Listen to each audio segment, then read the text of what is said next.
சங்கீதம் 74. தேவனே, நீர் எங்களை என்றென்றைக்கும் ஏன் தள்ளிவிடுகிறீர்? உமது மேய்ச்சலின் ஆடுகள் மேல் உமது கோபம் ஏன் புகைகிறது? நீர் பூர்வ காலத்தில் சம்பாதித்த உமது சபையையும், நீர் மீட்டுக்கொண்ட உமது சுதந்திரமான கோத்திரத்தையும், நீர் வாசமாயிருந்த சியோன் பர்வதத்தையும் நினைத்தருளும். நெடுங்காலமாக பாழாய் கிடக்கிற ஸ்தலங்களில் உம்முடைய பாதங்களை எழுந்தருள பண்ணும். பரிசுத்த ஸ்தலத்திலே சத்துரு அனைத்தையும் கெடுத்து போட்டான். உம்முடைய சத்துருக்கள் உம்முடைய ஆலயங்களுக்குள்ளே கர்ச்சித்து தங்கள் கொடிகளை அடையாளங்களாக நாட்டுகிறார்கள். கோடாரிகளை ஓங்கி சோலையிலே மரங்களை வெட்டுகிறவன் பெயர் பெற்றவனானான்.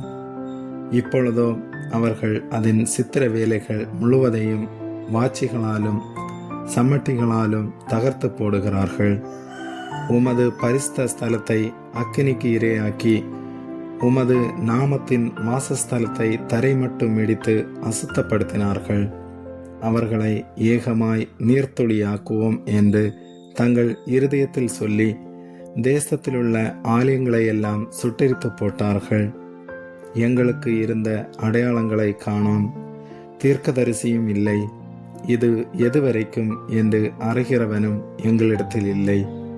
தேவனே, எதுவரைக்கும் சத்துரு நிந்திப்பான்? பகைவன் உமது நாமத்தை எப்பொழுதும் தூசிப்பானோ? உமது வலது கரத்தை ஏன் முடக்கிக் கொள்ளுகிறீர்? அதை உமது மடியிலிருந்து எடுத்து ஓங்கி நிர்மூலமாக்கும். பூமியின் நடுவில் இரட்சிப்புகளை செய்து வருகிற தேவன், பூர்வ காலம் முதல் என்னுடைய ராஜா. தேவரீர் உமது வல்லமையினால் சமுத்திரத்தை இரண்டாக பிளந்து ஜலத்திலுள்ள வலு சர்ப்பங்களின் தலைகளை உடைத்தீர். தேவரீர் முதலைகளின் தலையை நறுக்கி போட்டு அதை வனாந்தரத்து ஜனங்களுக்கு உணவாக கொடுத்தீர். ஊற்றையும் ஆற்றையும் பிளந்து விட்டீர். மகா நதிகளையும் வற்றி போக பண்ணினீர். பகலும் உம்முடையது, இரவும் உம்முடையது. தேவரீர் ஒளியையும் சூரியனையும் படைத்தீர். பூமியின் எல்லைகளை எல்லாம் திட்டம் பண்ணினீர். கோடை காலத்தையும் மாரி காலத்தையும் உண்டாக்கினீர். கர்த்தாவே, சத்துரு உம்மை நிந்தித்ததையும் மதியின ஜனங்கள் உமது நாமத்தை தூசித்ததையும் நினைத்து கொள்ளும். உமது காட்டுப்புறாவின் ஆத்துமாவை துஷ்டருடைய கூட்டத்திற்கு ஒப்புக்கூடாதேயும். உமது ஏழைகளின் கூட்டத்தை என்றைக்கும் மறவாதேயும்.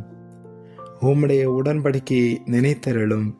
பூமியின் இருளான இடங்கள் கொடுமையுள்ள குடியிருப்புகளால் நிறைந்திருக்கிறதே. துன்பப்பட்டவன் வெட்கத்தோடே திரும்ப விடாதிரும். சிறுமையும் எளிமையுமானவன் உமது நாமத்தை துதிக்கும்படி செய்யும். தேவனே, எழுந்தருளும். உமக்காக நீரே வழக்காடும். மதியேனாலே நாடோறும் உமக்கு வரும் நிந்தையை நினைத்து கொள்ளும். உம்முடைய சத்துருக்களின் ஆரவாரத்தை மறவாதேயும். உமக்கு விரோதமாய் எழும்புகிறவர்களின் அமளி எப்பொழுதும் அதிகரிக்கிறது. ஆமேன்.